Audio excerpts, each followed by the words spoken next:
ይህ የምፅዓቱ አዋጅ ነጋሪ አገልግሎት ወቅታዊና ዕለታዊ ወጎችን በማቅረብ ትንታኔ የምንሰጥበት የተለያዩ እንግዶችንም በመጋበዝ የምናቀርብበት መድረክ ነው።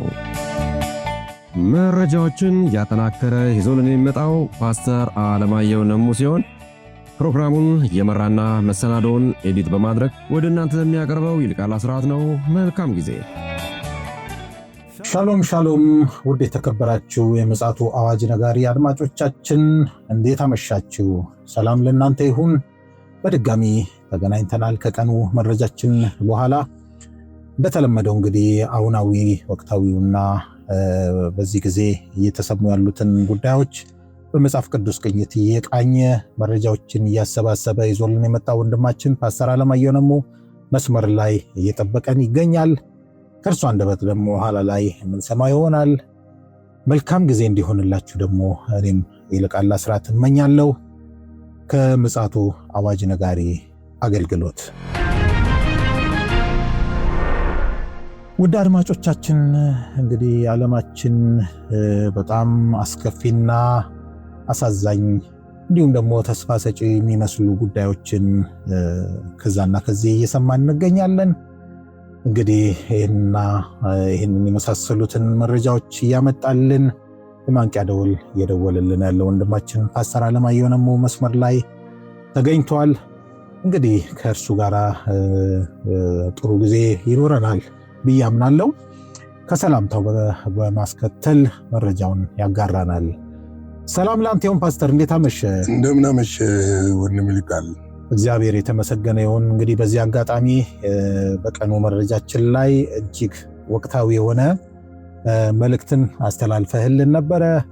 በተለይም ይሄ ጆሮ ሰጥቶ ላዳመጠን ማትረፊያ ነው ብዬ በግሌ አምናለሁ። ላላዳመጡ ወገኖች ደግሞ እንዲሁ ቻናላችን ላይ በመግባት እንድታዳምጡ ለሌሎችም እንድታጋሩ አሁንም ግብዣችን ነው። አሁን በቀጥታ ፓስተር ይዞልን ወደ መጣው ወቅታዊ መረጃ እናመራለን። መረጃን ማቅረብ ትችላለህ ፓስተር? እንግዲህ በአንድ ወገን ዓለም ላይ የምስራች የሆነ ነገር ተሰምቷል። በአሜሪካና በኢራን መካከል ያለው የ60 ቀን መግባቢያ ድርድር በአሜሪካው ፕሬዚዳንት ዶናልድ ትራምፕ እና በኢራኑ ፕሬዚዳንት መሱድ ፔዜሽካን ተፈርሟል። መፈረሙ ብቻ ሳይሆን ዛሬ የሆርሙዝ ሰርጥ ይከፈታል ተብሎ ይጠበቃል። ይሄ ለዓለም ኢኮኖሚ ትልቅ የምስራችና እፎይታ ነው። ለእኛም ቢሆን እፎይታ ነው። ምክንያቱም ነዳጅ እኛም የምንገዛው ከዛው አቅጣጫ ስለሆነ ትልቅ እፎይታ ነው ብዬ አምናለሁ። እንግዲህ ይሄ ስምምነት በ60 ቀን ውስጥ ደግሞ ዋናው ድርድር ተጠናቆ ዋናው ድርድር ላይ ይፈራረማሉ ተብሎ ይጠበቃል። የኢራን የውጭ ጉዳይ ሚኒስቴር መስሪያ ቤት ባወጣው መረጃ መሰረት በ14 ነጥቦች ላይ የመግባባት ስምምነት ተደርሷል። ይህ ስምምነት ተፈርሟል ብሏል። ስምምነቱን እንደሚያከብሩና አሜሪካ የምታከብረው ከሆነ እኛም የምናከብር እንደሆነ ተነግሯል። እንግዲህ እንደ ስምምነቱ መሰረት ሆርሙዝ ሰርጥ መከፈቱን እንደታወቀ ወዲያው አሜሪካም የኢራንን የያዘችውን ገንዘቦች ትለቃለች። ይሁን እንጂ ይሄ ድርድር ሌላ መዘዝ ይዞ መጥቷል። አሁን ላይ ስንጥቁ እየሰፋ የመጣው የዋሽንግተንና የእስራኤል ጉዳይ ነው። በእነሱ ጉዳዮች ላይ ብዙ ዘገባዎች እየወጡ ነው ያሉት። ይህ ስንጥቅ አሁን የተጀመረ አይደለም። ጦርነቱ ከተጀመረ ከተወሰነ ጊዜ በኋላ አሜሪካ ጦርነቱን ለማቆም በወሰነችበት ጊዜ ማለትም ከጦርነቱ ለመውጣት የራሳቸውን ውሳኔ ባስቀመጡበት ሰዓት ጀምሮ ነው ክፍፍሉ የመጣው። መለያየቱ ግን በውስጥ ዲፕሎማሲ ተይዞ ነው የቆየው። ይሁን እንጂ አሁን ላይ የሚታየው ነገር ከትናንቱም ሆነ ከባለፉት ጊዜያቶች በበለጠ የሚገርመው ነገር ምንድነው? ወደ ፖለቲካዊ ወደሆነ አቅጣጫ አለመግባባቶች እያሰፋ ነው የመጣው። እንግዲህ ያለ አሜሪካ እስራኤል አትኖርም የሚለው የዶናልድ ትራምፕ ንግግር ብዙ እስራኤላውያኖችንና አይሁዳውያኖችን በጣም አስቆጥቷል እና ለዚህ ከዚህ በፊት የረቢ የሚባሉት ምላሽ ሰጥተዋል። አሁን ደግሞ ሌላ የአሜሪካ የእስራኤል ዲፕሎማት የሆኑት ሀክቢ ሀያት ምላሽ እየሰጡ ነው ያሉት። ተመጣጣኝ ምላሽ መስጠት። አዎ እንግዲህ ያለ አሜሪካ እስራኤል አትኖርም ከሚለው የትራምፕ አቋም እስከ ያለ እስራኤል አይሁድ መሰረት አሜሪካ አትኖርም ነበር የሚለው የሀክቢ እይታ ልዩነቱን እያሰፋ መምጣቱን ለማሳወቅ ችለዋል። በተለይ ኢኮኖሚውን ዘርፍ ለመጥቀስ መሰለኝ። አዎ እንግዲህ ኢየሩሳሌምና ዋሽንግተን በአሜሪካና በእስራኤል መካከል ያለውን ስትራቴጂካዊ ግንኙነት ከፍተኛ የፖለቲካ ውዝግቦች እያስተናገደ ባለበት ወቅት የፕሬዝዳንት ዶናልድ ትራምፕ እና በእስራኤል የአሜሪካ አምባሳደር ማይክ ሀክቢ የሰጧቸው መልእክቶች ትኩረት ይስበዋል። እንግዲህ በመጀመሪያው ሲታይ ሁለት አቋሞች የሚጋጩ ቢመስሉም በጥልቀት ሲታይ ግን የአሜሪካና የእስራኤል ግንኙነት በተለያዩ ማዕዘኖች የሚገለጽ መሆኑን የሚያመለክት ነው ይላል። ተጋመደ ማለት ነው። ጸሐፊው ነው የሚለው። ጸሐፊው የራሱን ግምት ሲያስቀምጥ ነው። እኛም ደግሞ የራሳችንን እናስቀምጣለን ወደ መጨረሻ ላይ። እንግዲህ የትራምፕ መልእክት ያለ አሜሪካ እስራኤል አትኖርም ነው።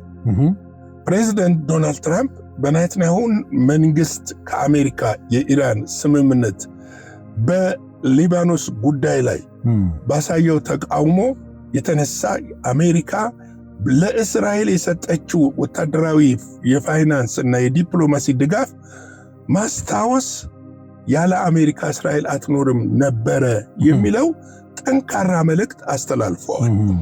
በእርግጥ በፍልስጤም ውጊያም ማለትም በጋዛ ውጊያም በሊባኖስም በሶሪያም ላይ በምታደርሰው ጥቃት የአሜሪካ የጦር መሳሪያ የፋይናንስና የዲፕሎማሲ ድጋፍ አለ።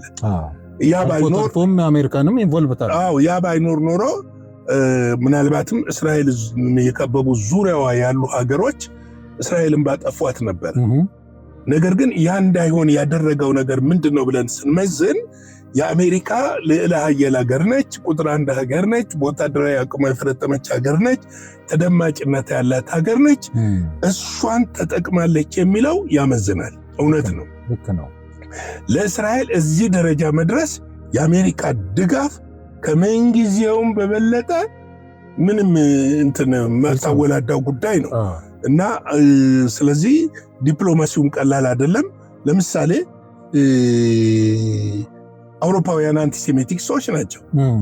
እነዚህ አውሮፓውያን እስራኤልን ማዕቀብ ባረጉባት ሰዓት፣ መሳሪያ ባቆሙባት ሰዓት፣ ብዙ ነገር ባገዱበት ሰዓት፣ በአንዳንድ ባለስልጣኖች ላይ የጉዞ እንቅስቃሴ ባገዱበት ሰዓት፣ እንግሊዝ ሳትቀር ወደ እስራኤል በረራን ባቆመችበት ሰዓት አሜሪካኖች ናቸው እየደገፏቸው ያሉት። ምናልባት ከአውሮፓ የተወሰኑ ሀገሮች ሊኖሩ ይችላል፣ ተገን የሆኑ እነሱ ናቸው። ይሄ እውነታ ነው። ነገር ግን ይሄ ድጋፍ ከምን የመነጨ ነው የሚለውን ነገር ደግሞ ማይክ ሀክቢ አቋም ሲገልጹ ምንድነው ያለ እስራኤል የአይሁድ መሰረት አሜሪካ ደግሞ አትኖርም ነበረ ይላሉ እነሱ። አሜሪካ እንድትሆን ያደረጓት የአይሁድ መሰረት ነው ብለው መስራቾቹ አንዱ የሚያነሱት ሐሳብ አለ። እንግዲህ አሜሪካ ያለ እስራኤል አትኖርም የሚለው አባባል ትክክለኛ የሀክቢ ቃል አይደለም የሚሉ አሉ። ነገር ግን ደግሞ የሀክቢ ቃል ነው የሚሉም አሉ። ምንድነው ይህ አባባል? ዘመናዊ እስራኤል ከአሜሪካ ህልውና ጋር ከመያያዝ ይልቅ የአይሁድ ክርስቲያናዊ እሴቶች በአሜሪካ ታሪክና በባህላዊ መሰረት ላይ ያላቸው ተጽዕኖ የሚገልጹ ሃይማኖታዊና ታሪካዊ አመለካከት ነው ብለው ደግሞ የሚያስቡ አሉ። እንግዲህ እነዚህ ጽንፍ ለጽንፍ የረገጡ እኛ እናንተ ያለኛ አትኖሩም ነበረ የሚለው ነገር ያለ አይሁድ አትኖሩም የሚለው ነገር ትንሽ ጆን ምክትል ፕሬዚደንቱን ጄዲ ቫንስን ያበሳጫቸው ይመስላል። ምክንያቱም እሳቸው አሜሪካ የራሷ የሆነ ሉዓላዊነት ያላት ሀገር እና የራሷን የሀገርን ጥቅም በማንኛውም መንገድ የምታስከብር እንጂ ስለሌላው የምትጨነቅ ሀገር አይደለችም ነው ያሉት። ብዙ እዚህ ጋር ከትራምፕ ጋር የመለያየት ነገርም ይመስላል ያለ አይደለም። ምንም አይደለም። እነሱ በጓዳ የወሰኗት ነች። ጄዲ ቫንስ የራሱን ሐሳብ አይደለም የሚናገር የራሳቸውን ሐሳብ። ለምን መሰለህ አሁን ላይ አንተም እኔም እንድናውቅ የሚያስፈልገው ነገር አለ። ይሄ የመጨረሻው ዘመን። ለምን እንደዛ እንዳልኩ ታውቃለህ? ራሳቸው ዶናልድ ትራምፕ ስለተናገሩ ነው። እስራኤል ያለ አሜሪካ ድጋፍ እዚህ ልደርስ አትችልም የሚለው ከዛ ጋር እንትን ለማብላላት ብዬ ነው እኮ። ጄዲ ቫንስም እኮ ይሄንን ነው ያለው። ያላችሁት በእኛ ዲፕሎማሲና የመሳሪያ የጦር መሳሪያ የፋይናንስ ድጋፍ ነው እንጂ ያቺ ትንሽ ሀገር እንዴት ይሄ ሁሉ ጦርነት ትቋቋማለች የሚል ነው። እንግዲህ እሱ ደግሞ ስታይም እርግጥ ነው ምንም ጥያቄ የለውም። በየጊዜው ለምሳሌ በአመት ከ7 ጊዜ በላይ ኔታንያሁ ወደ አሜሪካ አቅንተዋል። ወደ አሜሪካ ባቀኑበት ጊዜ ሁሉ የጦር መሳሪያ ድጋፍና ግዢ እርዳታ ተመድቦላቸው ነው። አሜሪካ ለየትኛውም ሀገር ወይ በራሷ ነው ለራሷ አታረግም እንጂ ለሌላ ሀገር እንደዚህ አታረግም። ስለዚህ ምንድነው ይሄ ልዩነት ከምን አንጻር ይታያል የሚለውን ወደ መደምደሚያ እንየው እስቲ። እሺ ወደዛ እንምጣና እናየዋለን። መልካም። እንግዲህ ተቃርኖ ወይስ የተለያዩ ማዕዘኖች? ትራምፕ የሚያጎሉት የአሜሪካንን ኃያልና የእስራኤልን የዋሽንግተን ላይ ያለውን ጥገኝነት ሲሆን ሐክቢ ደግሞ እስራኤል የአይሁድን ቅርስ ለአሜሪካ ስልጣኔ ለእሴቶቿና ለመንፈሳዊ መሰረቶቿ ያላቸው ሚና አጉልተው ያሳያሉ። በሌላ አነጋገር ትራምፕ ስለ ጂኦፖለቲካ ኃይል ሲናገሩ ሐክቢ ታሪካዊና መንፈሳዊ ቅርጽ የተናገሩት ነው። እንግዲህ በአሜሪካና በእስራኤል መካከል የሚታየው የፖለቲካ አለመግባባት በጥንካሬም በደህንነትም በስለላም በቴክኖሎጂም በዲፕሎማሲም ያለውን ጥምረት መሰረት ገና ጠንካራ መሆኑ ይህ ክርክር ያሳያል። ትራምፕ የአሜሪካ የበላይነትን ሲያጎሉ፣ ሐክቢ ደግሞ የእስራኤልን ታሪካዊ ስትራቴጂ ወግ ያሳያሉ።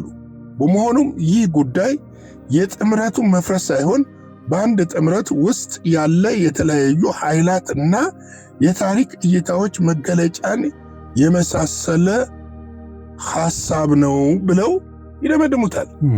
እኛ ደግሞ ከመንፈሳዊ አንጻር እንይ። እስራኤል በንስሩ ድጋፍ ነው የነበረችው። እስራኤል ላይ የመጨረሻውን ዘመን መገለጫ ከሚሆኑ ነገሮች አንዱ ከንስሩ ጋር ለጊዜውም ቢሆን መለያየቷ ነው። እሱ ነው ነጥቡ። ለምን እስራኤል ላይ አሁን ግብረ ሰዶማዊነት፣ ሌዝቢያንነት፣ እርኩሰት የሚደረግባቸው ከተሞች ሆነዋል። ሰሞኑን በአደባባይ የዓለም ሕዝብ የተመለከተው ነው። በጣም ይህቺ ከተማ በዙሪያዋ ባሉ ጠላቶች እንደገና ትከበባለች። የምትከበበውም ትልቁ ምክንያት የንስሩ መለየትን ተከትሎ ነው።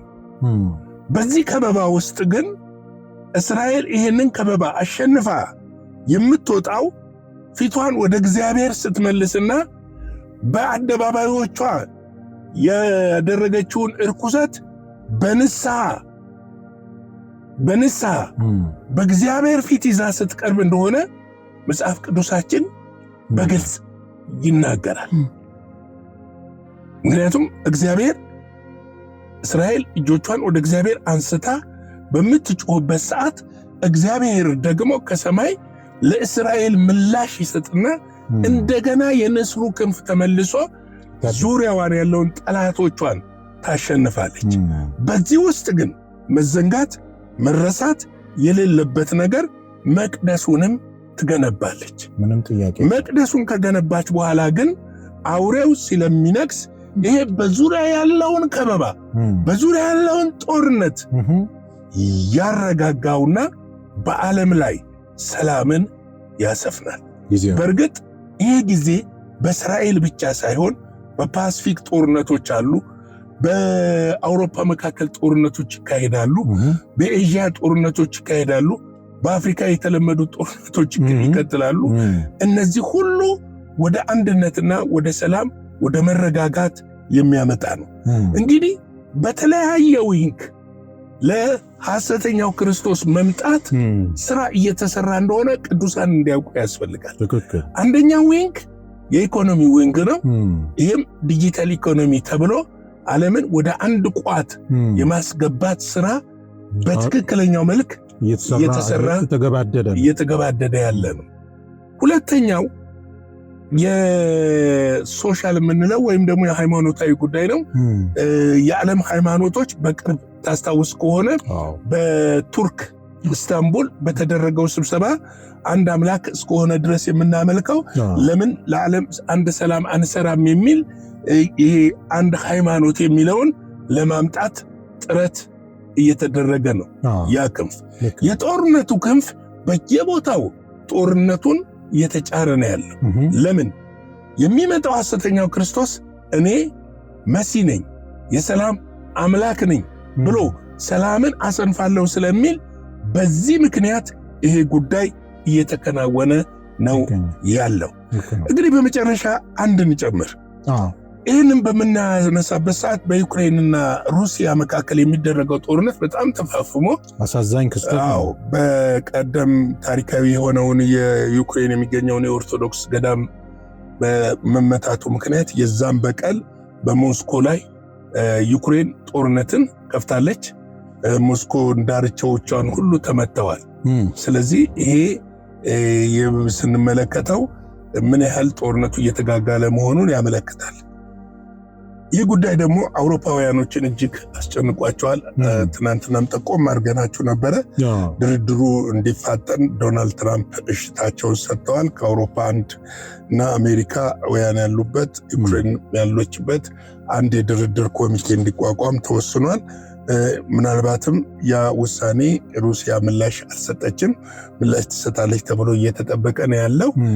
እንግዲህ ምናልባት ይሄ ጉዳይ አውሮፓውያንን ለምን አስፈራ ለምትሉ ታክቲካል ኒኩለር ልትጠቀም ትችላለች የሚል ስጋት ከጊዜ ወደ ጊዜ እየጨመረ በመምጣቱ ይሄ ደግሞ ምናልባትም ዓለምን ወደ ለየለት ነገር እንዳይከት ፍርሃት ያጫረ ጉዳይ ነው ለማለት ነው። ምናልባት ትንሽ ምልህ እንደው ለመጨመር ያው ሞስኮን ላየ የደረሰባት ጥቃት እጅግ በጣም አስደንጋጭ ዙሪያውን ማለት ይቻላልና ነዳለች። እንደዚህ በታሪክ እንግዲህ የገጠማት አይመስለኝምና የዚህ በቀሉ ነው አሁን አስፈሪ እየሆነ ያለውና እንግዲህ አድማጮችን በዛው ግንዛቤ እንዲያገኙ ብዬ ነው። እንግዲህ ምንድነው በዓለማችን ላይ ያለው ነገር ይሄ ሊሆን ግድ ነው። እኛ ከዚህ ልቅ የሚያሳስበን ወደ ጥፋት የሚሄደው ትውልድን መታደግ ነው። በጣም የሚያሳስበን በቀኑ ላይ ለማንሳት ሞክረናል። ትውልድን ወደ መታደግ ቤተክርስቲያን መምጣት አለባት። ሰዎችን ወደ ማንቃት ወደ ማዘጋጀት ቤተክርስቲያን መምጣት አለባት። መተኛቱ አያዋጣንም። ነገ በእግዚአብሔር ዘንድ ደግሞ እንጠየቃለን። እያንዳንዳችን በእግዚአብሔር የፍርድ ዙፋን ፊት መቅረባችን አይቀርምና ምን ሰርተን መጣን ልንለው ነው? መኪና ስናሳድድ ነው? ቤት ሳሳድድ ነው? የሆነ ነገር ሳሳድድ ነው ሰርቼ መጣሁት ልንለው ነው? ምን ልንለው ነው የሚለውን እናንተም እንድታዩ ፈልጋለሁ። የጌታ ጸጋ፣ ሰላም፣ ቸርነት ከሁላችን ጋር ይሁን። መልካም ምሽት። ነገ በቀጥታ በቀን አንድ ፕሮግራም እና በምሽት አንድ የቀጥታ ስርጭት ፕሮግራም ይኖረናል። ለየት ባለ ርዕስ በነገው ዕለት እንመጣለን። የጌታ ጸጋ ሰላም ይብዛላችሁ። ሻሎም። ጌታ ኢየሱስ አብስቶ ይባርክ። ፓስተር እንግዲህ ስትደመደም ቁልፍ የሆነ ሐሳብ ነው ያመጣው። ተጠያቂነት እንዳለ መዘንጋት እንደሌለብን አጋርተህናል። እውነት ነው። አንድ ቀን በነጩ ዙፋን ፊት ለሰራ ነው ነገር ሁሉ ተጠያቂ እንደምንሆን ማወቅ አለብንና እንግዲህ ትክክለኛውን መልእክት ነው ያስተላለፍክልን። ጌታ ኢየሱስ ይባርክ። እንግዲህ እንደነገርከን በነገው ዕለት አንድ መረጃና የቀጥታ ስርጭት አለ። ከምሽቱ 12 ሰዓት ላይ ቀጥታ ስርጭቱን እንድትታደሙ ግብዣችን ነው። እንግዲህ እግዚአብሔር አገራችንና ሕዝቧን ይጠብቅ። መልካም ጊዜ እንዲሆንላችሁ እንመኛለን። በቀንና በምሽት መረጃዎችን አሰባስቦ ይዞልን የማንቂያ ደወል የደወለልን ወንድማችን ፓስተር አለማየሁንም ነው። እኔም እንግዲህ ፕሮግራም በመምራት አብሬያችሁ ነበርኩኝ። መልካም ጊዜ ይሆንላችሁ። ሻሎም። ለዛሬ ይዘን የመጣነው ወቅታዊ መረጃ ይህንን ይመስል ነበረ። በሌላ ጊዜ በሌላ መሰናዶ እስከምንገናኝ ሰላም ለእናንተ ይሁን።